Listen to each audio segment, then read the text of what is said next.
That burning question, the one that haunts our quiet moments. Why me? Pause, why this struggle? This setback? This pain? For centuries, humanity has grappled with this eternal torment. But long ago, a Roman philosopher, a towering intellect named Seneca, offered a profound, liberating answer. Not a shield from suffering, but a sword to conquer it. Not an escape from the storm, but the skill to sail through it. He taught us that adversity is not merely something to be endured. It is something to be embraced. To be understood. And ultimately, to be mastered. Today, we journey into the heart of Seneca's wisdom, to discover how to transform our greatest trials into our greatest triumphs. How to forge an unyielding spirit in the crucible of life. Seneca believed that life's challenges are not roadblocks, but training grounds. He wrote, "Difficulties strengthen the mind, as labor does the body." Think about it.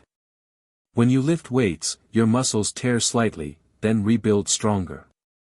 When you learn a new skill, you stumble, you fail, then you grow. Why would your spirit be any different? Imagine a young professional, dreaming of a promotion. They work tirelessly, only to be passed over. The initial sting is immense. The disappointment, crushing. But Seneca would ask, did this setback reveal a weakness in your approach? Did it force you to reevaluate your skills? To network more effectively? To refine your strategy?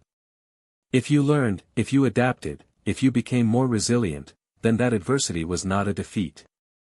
It was a rigorous, demanding training session. A preparation for a greater victory. Adversity is life's ultimate personal trainer. It pushes us beyond what we thought possible. It demands our growth. It sculpts our character. But how do we find strength when the world feels chaotic? When events beyond our control threaten to engulf us?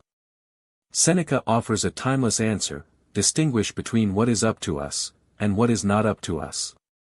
He said, we suffer more often in imagination than in reality. Consider the daily commute. A sudden traffic jam. You can rage. You can honk. You can feel your blood pressure rise. But the traffic itself? You cannot control it. What you can control is your reaction. Your internal state. Your decision to listen to an audiobook, practice mindfulness, or simply accept the delay with calm. Or think of the financial markets. A sudden downturn. You cannot control global economics. But you can control your savings habits, your investment choices, your spending. Seneca teaches us to build an inner citadel, a fortress of the mind, impregnable to external forces. Inside this fortress reside your judgments, your desires, your intentions. These are your true power. Everything else, the weather, other people's opinions, the outcome of your efforts, these are outside your walls. Release your attachment to them. Focus your energy only on what you can truly influence. Now, this might sound counterintuitive. Seneca encouraged something called premeditatio malorum, the premeditation of evils. It sounds morbid, doesn't it? But it's not about dwelling on negativity. It's about preparation. He advised, he who has anticipated the coming of troubles takes away their power when they arrive. Imagine you're starting a new business venture. It's exciting, full of hope. But what if you take Seneca's advice? You ask yourself, what are the potential pitfalls? What if the market shifts? What if funding dries up? What if a key team member leaves? By contemplating these possibilities, you're not inviting them. You're mentally rehearsing your response.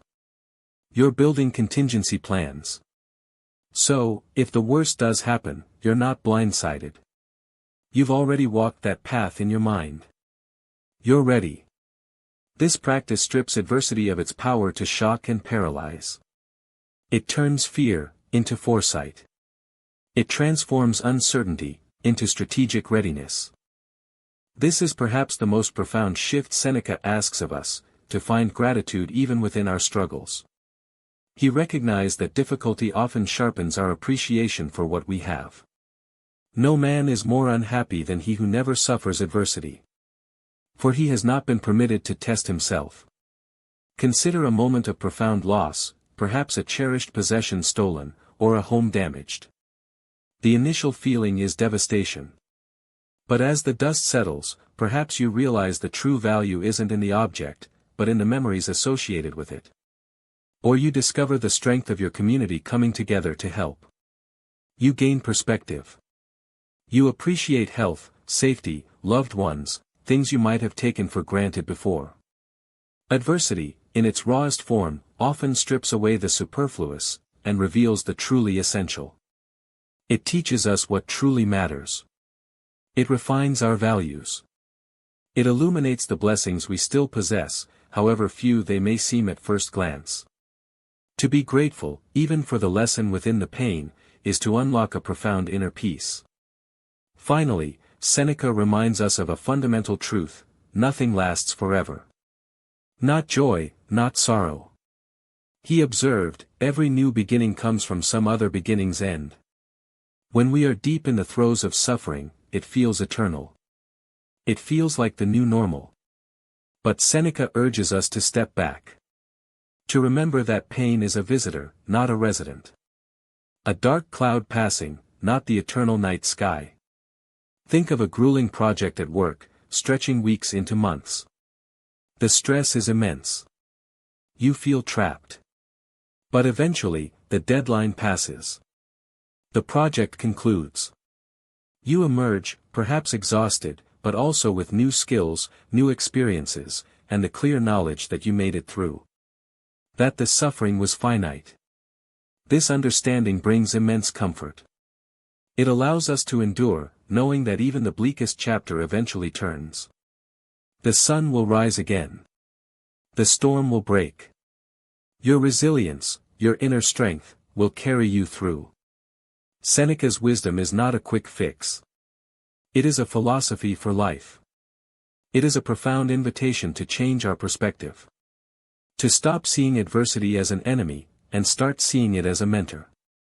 As a forge. As a necessary crucible for the refinement of our souls. Embrace the challenge. Control your reactions. Prepare for what may come. Find gratitude in the lesson. And remember that even the darkest night will yield to dawn. Your spirit is more resilient than you know. You are capable of conquering any storm. For within you lies an unyielding power.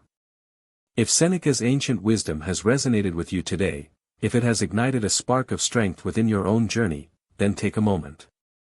Like this video. Share your biggest takeaway in the comments below. How do you deal with adversity?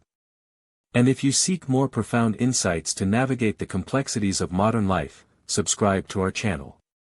Join our community as we explore the timeless truths that empower us all. Until next time, may your spirit be unyielding.